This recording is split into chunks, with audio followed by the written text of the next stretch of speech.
Hello everyone, good afternoon to all of you.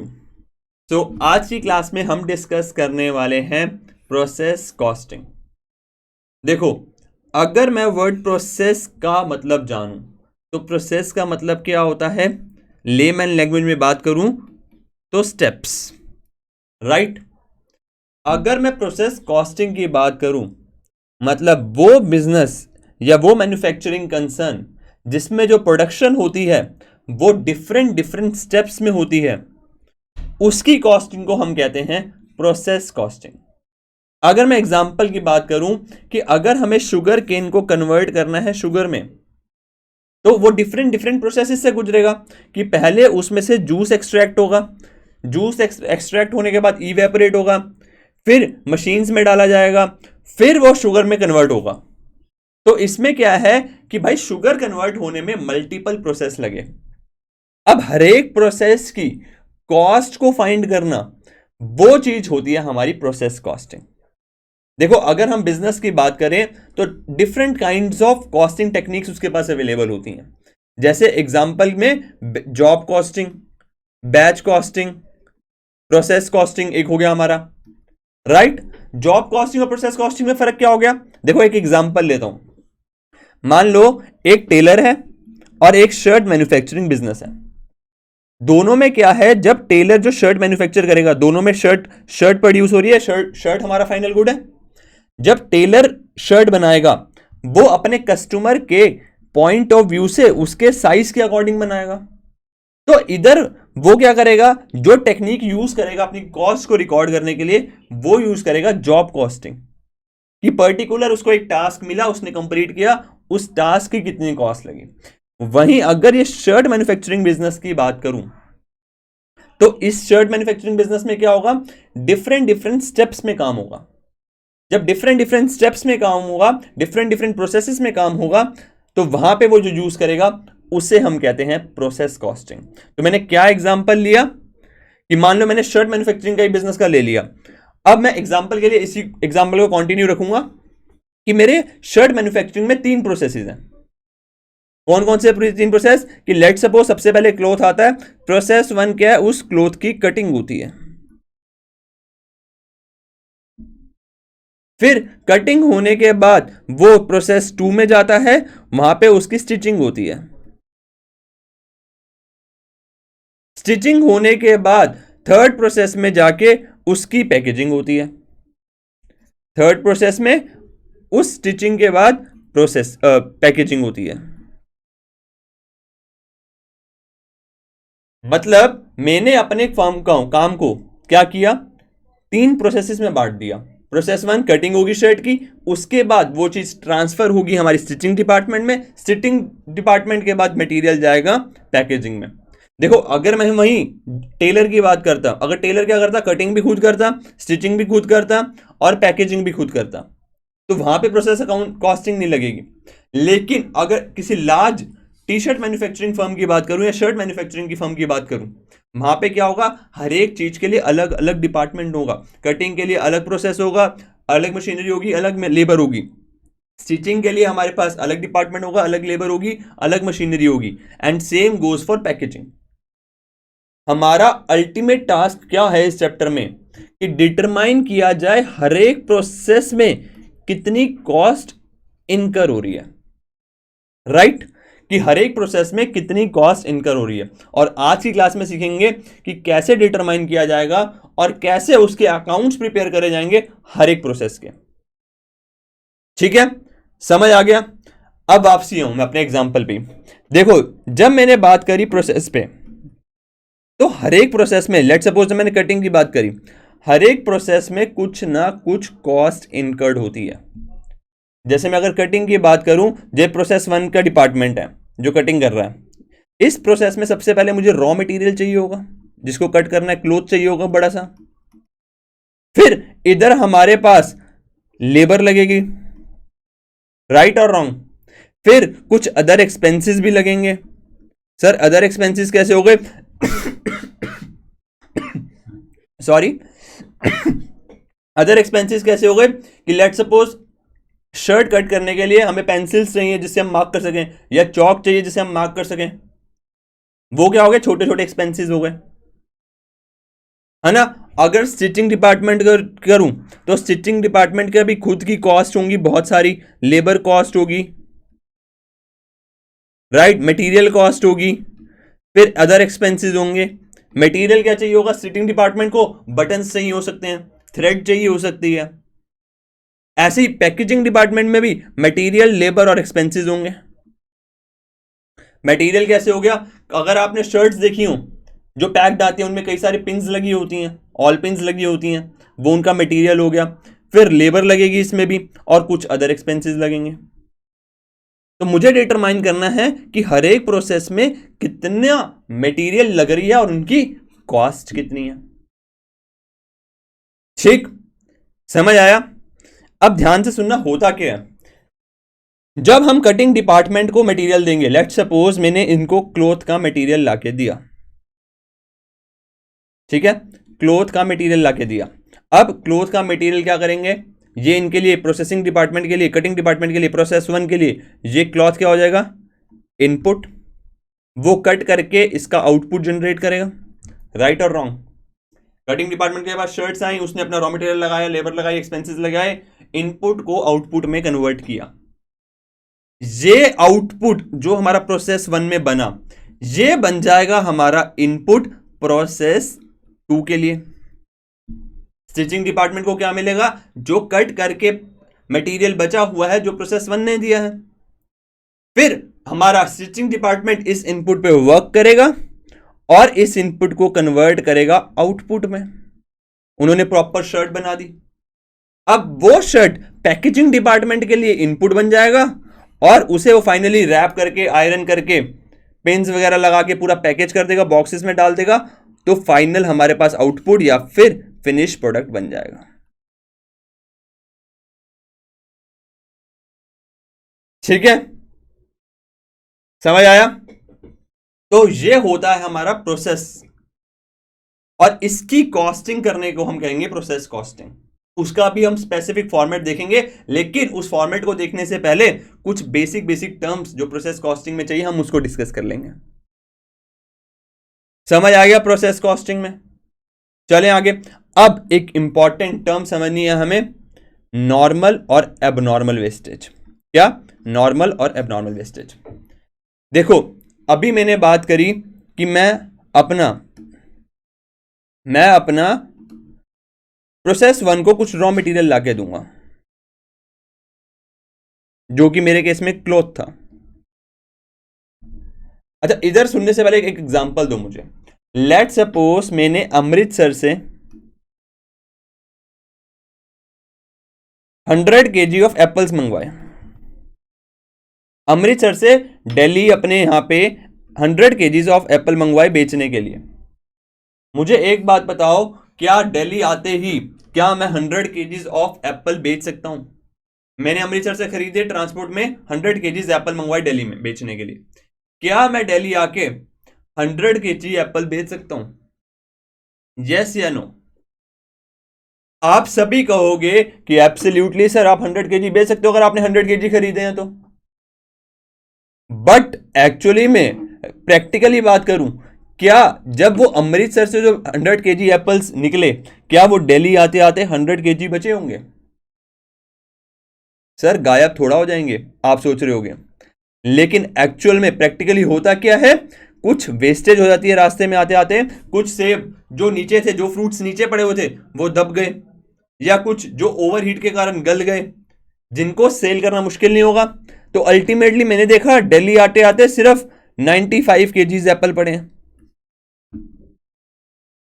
बीच में 5 kg Apple की क्या हो गई, वेस्टेज हो गई।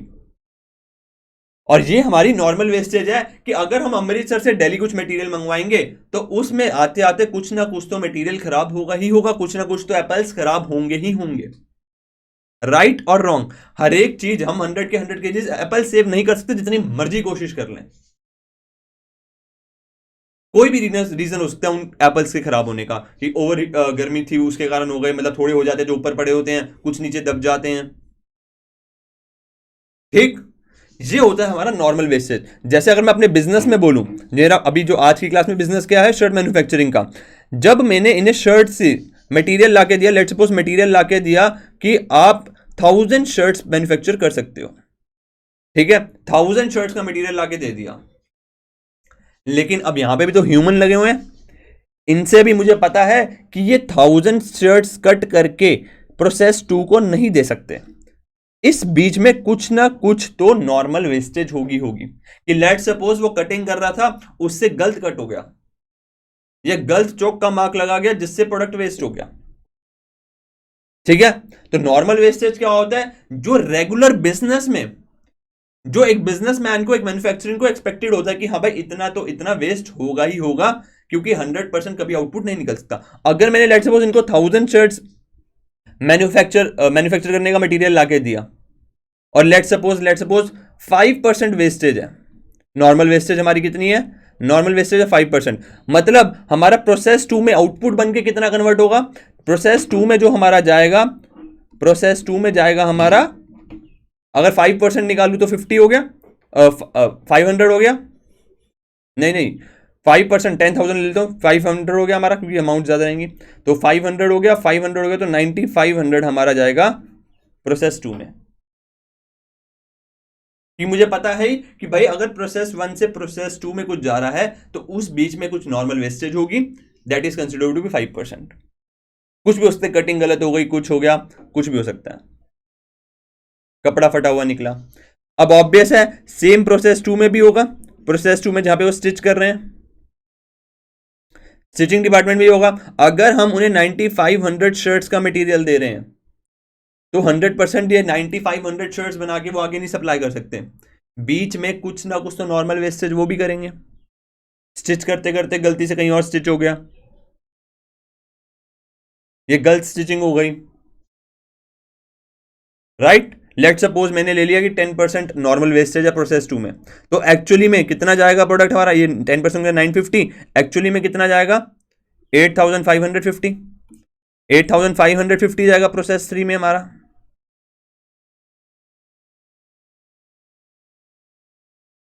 अब सेम केस यहां पे भी होगा, प्रोसेस 3 जो पैकेजिंग वाला है, अब ये नहीं है कि भाई इनको 8550 शर्ट्स दें तो ये 8550 पैक करके दे देंगे, भाई पैकेजिंग में भी तो प्रॉब्लम आती है ना कि आयरन कर रहे थे, आयरन करते वक्त शर्ट जल गई,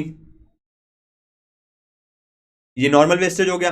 अब कुछ ना कुछ एक्सपेक्टेड है, लेट्स सपोज मैंने ले लिया इसका 2%, तो 85.5 का डबल हो गया 171, इसको सब्ट्रैक्ट किया तो हमारे पास आ जाएगा 8379। तो ये हमारा फाइनल प्रोडक्ट प्रोड्यूस हुआ। मैं आपको समझाना क्या चाह रहा हूं, जब डिफरेंट प्रोसेसेस से मटेरियल निकलता है तो कुछ ना कुछ नॉर्मल वेस्टेज भी होती है हर एक बिजनेस में। आप कोई भी बिजनेस उठा के देख लो, ठीक, राइट। अब वही मान लो, अभी मैंने एक एग्जांपल लिया था एप्पल्स वाला, अगर मैं उस एग्जांपल्स को दोबारा रिपीट करूं, ध्यान से सुनना। मैंने क्या कहा था, लेट सपोज मैंने 100 केजीज ऑफ एप्पल मंगवाए अमृतसर से दिल्ली, और नॉर्मल बचते कितने हर बार 95 केजी, राइट और रॉन्ग, राइट। ये थी मेरी 5 केजी की नॉर्मल वेस्टेज। लेकिन एक बार क्या हुआ कि सड़क इतनी खराब थी कि एक्स्ट्रा वेस्टेज हो गई, सिर्फ एंड में आते आते लेट सपोज 80 केजीज बचे, या उस साल उस टाइम जिस टाइम मैंने ट्रांसपोर्टेशन मंगाई थी इतनी बारिश पड़ी जिसके कारण जो अंदर का मटेरियल था खराब हो गया, या 70 केजीज बचे, ठीक है। अब ये हम देख क्या रहे हैं कि एक्स्ट्रा 25 केजी वेस्टेज होगा। ये जो एक्स्ट्रा है नॉर्मली नहीं होता, किसी अनसर्टेन या फिर अनएक्सपेक्टेड कंडीशन के कारण वेस्टेज हुई, इसे हम कहते हैं अबनॉर्मल वेस्टेज, ठीक है। दो तरह की वेस्टेज हो सकती है हमारी बिजनेस में, नॉर्मल वेस्टेज और एबनॉर्मल वेस्टेज। नॉर्मल जो रेगुलर रूटीन बिजनेस में होती हैं, एबनॉर्मल जो अनसर्टेन कंडीशन के कारण हो गई। जैसे अगर मैं अपने बिजनेस की बात करूं, कटिंग डिपार्टमेंट ने मशीन में शर्ट डाली हुई थी, पता चले मशीन खराब हो गई बीच में, उसने बहुत सारा मटेरियल खराब कर दिया। इस बार 1000 की बजाय सिर्फ 10,000 की बजाय 7,000 शर्ट्स गई प्रोसेस 2 में, मतलब 2500 शर्ट्स कम गई, ठीक है। ये जो एक्स्ट्रा 2500 कम गई, that is my abnormal wastage. या अगर मैं नॉर्मल शॉप्स की बात करूं, अगर शॉप्स में आग लग के कुछ वेस्टेज हो गई, फायर हुआ उसके कारण वेस्टेज हो गई, दैट इज एबनॉर्मल वेस्टेज। समझ आ गया नॉर्मल वेस्टेज और एबनॉर्मल वेस्टेज। अब एक पॉइंट और डिस्कस कर लेता हूं आपके साथ यहां पे। अच्छा मान लो किसी साल, देखो जनरली एक्सेप्टेड क्या था कि अगर हम 10,000 का रॉ मटेरियल देंगे तो 500 की वेस्टेज होगी 5% के अकॉर्डिंग, 9500 हमारा प्रोसेस 2 में ट्रांसफर होगा। लेकिन मान लो किसी टाइम कटिंग डिपार्टमेंट ने इतना अच्छा काम किया, इतना अच्छा काम किया, सिर्फ 100 की वेस्टेज हुई इस बार नॉर्मल। तो जो एक्स्ट्रा कम वेस्टेज हुई तो मतलब कितना ट्रांसफर हुआ होगा, 9900 ट्रांसफर हुआ होगा प्रोसेस 2 में।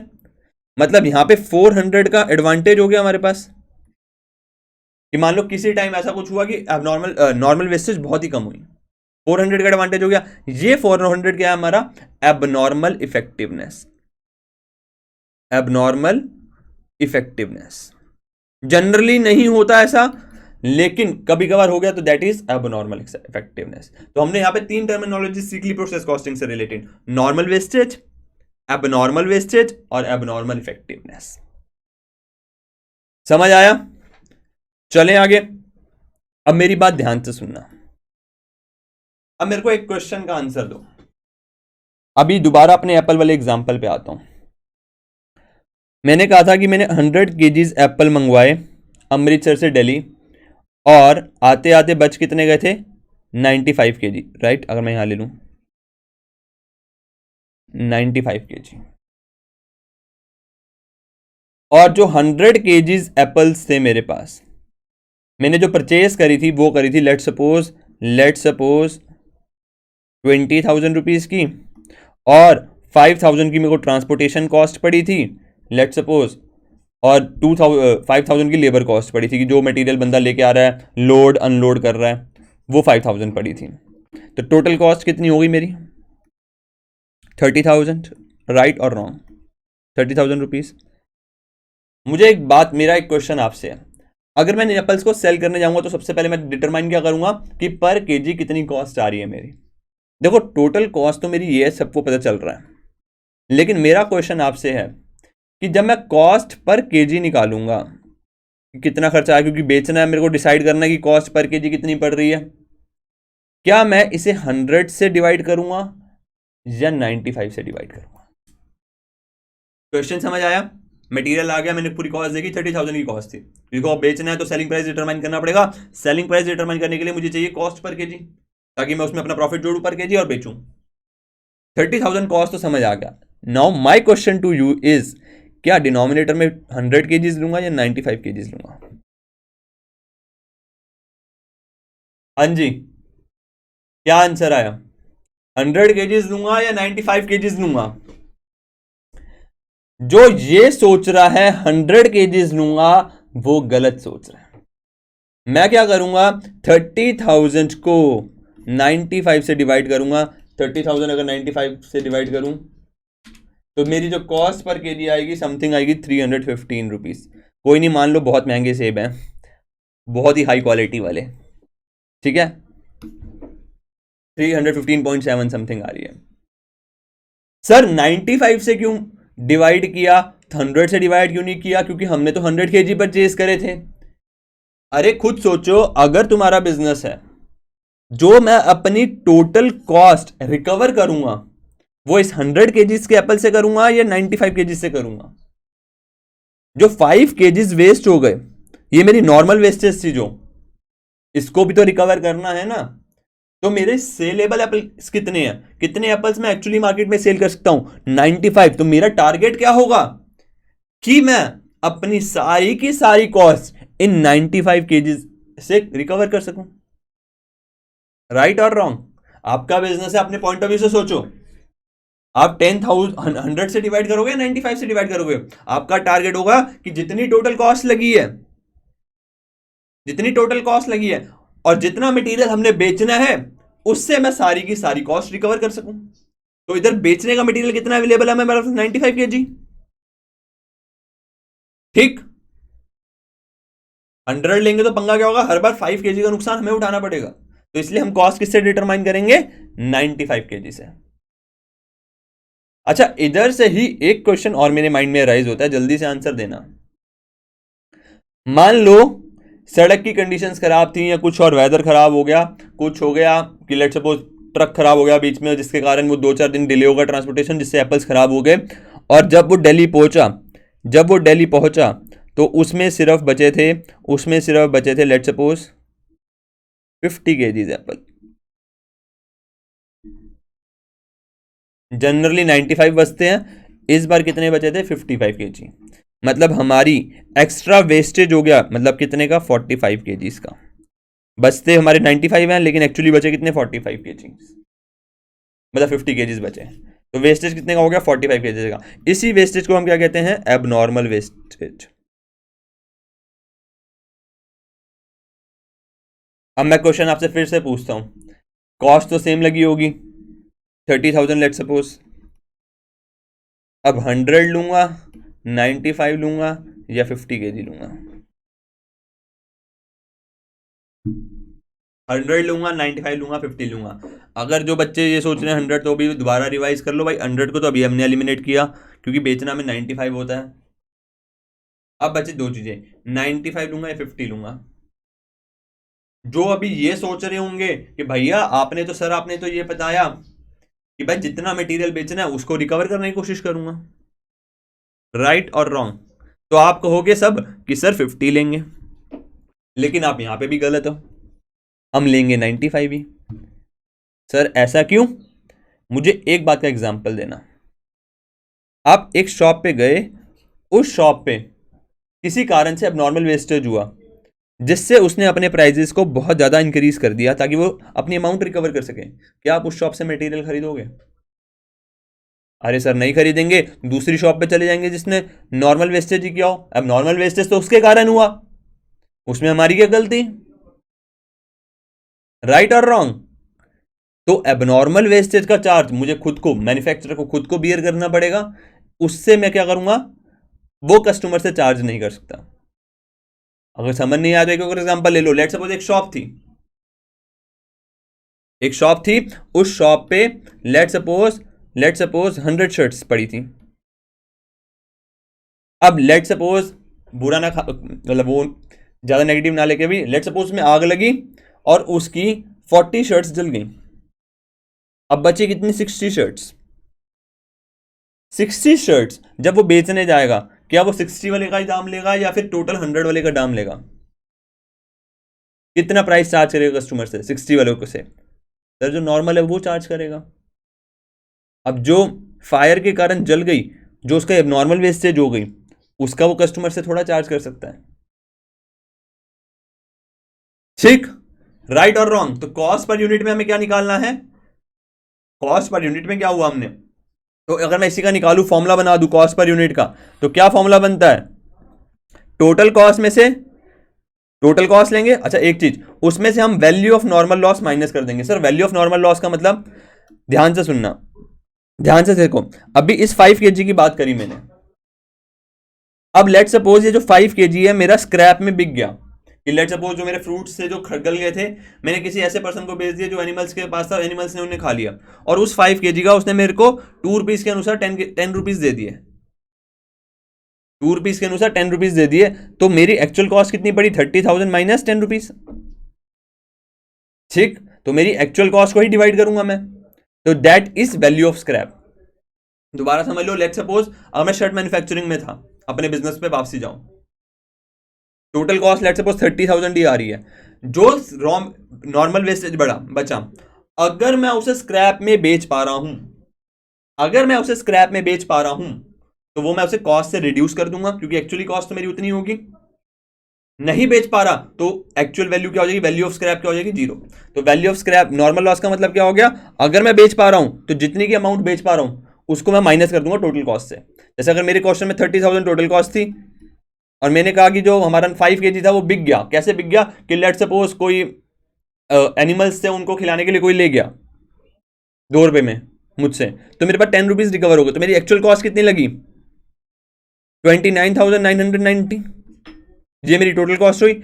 और टोटल यूनिट्स जितने डिवाइड होगा, तो इंट्रोड्यूस 1000 यूनिट्स इंट्रोड्यूस करे थे, मतलब अगर मैं एप्पल वाला लूँ तो एप्पल वाला एग्जांपल लूँ तो 100 केजीज इंट्रोड्यूस करे थे मैंने, और नॉर्मल लॉस कितने था 5 का, तो इसी में डिवाइड करूंगा, तो मैं क्या करूंगा 29,990 डिवाइडेड बाय 95, ये मेरा आ जाएगा कॉस्ट पर यूनिट।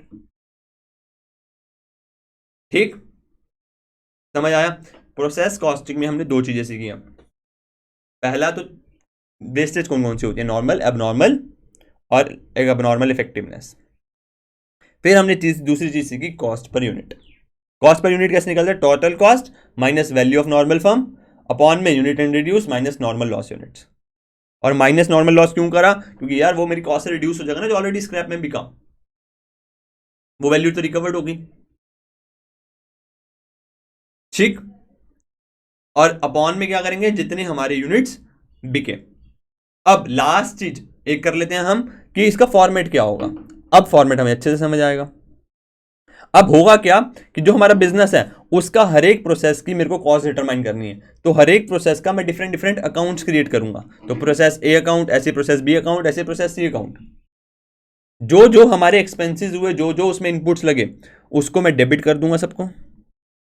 जैसे अगर मैं प्रोसेस ए की बात करूं, जो मेरा कटिंग डिपार्टमेंट था, तो उसे मैंने यूनिट्स इशू करे होंगे, रॉ मटेरियल दिया होगा कुछ, और लेट सपोज मैंने कितने उसके यूनिट्स के लिए लिया था, लेट सपोज मैंने लिया था 10,000 शर्ट्स के लिए, उसको यूनिट्स के लिए दिया था मटेरियल, और ₹1 की कॉस्ट थी उसकी, तो टोटल कॉस्ट कितनी हो गई 10,000। ठीक है, और कोई मटेरियल लगा, जैसे चौक वगैरह लग गया, कटिंग में कुछ भी लग गया, जो भी उसकी कॉस्ट आई वो आई 1000 में। देखो चौक की यूनिट्स पे कोई फर्क नहीं पड़ेगा। लेट सपोज मैंने उन्हें कपड़ा दिया, अपने एग्जांपल को याद रखना, शर्ट मैन्युफैक्चरिंग वाले को, वापसी में शर्ट मैन्युफैक्चरिंग वाले को मैंने 10,000 शर्ट्स बनाने का कपड़ा दिया, और ₹1 मीटर पड़ा, तो मेरे को टोटल खर्चा आया था 10,000। अब जो मैंने चौक्स वगैरह दिए उन्हें कटिंग करने वाले डिपार्टमेंट को, ऑब्वियस है यूनिट्स पे तो उसके कोई यूनिट्स का हिसाब रहेगा ही नहीं, बस मैंने उसको देख लिया कि मेरा ₹1,000 एक्सपेंस वहां हुआ। ऐसे ही लेबर पे मैंने ₹5,000 खर्च करे,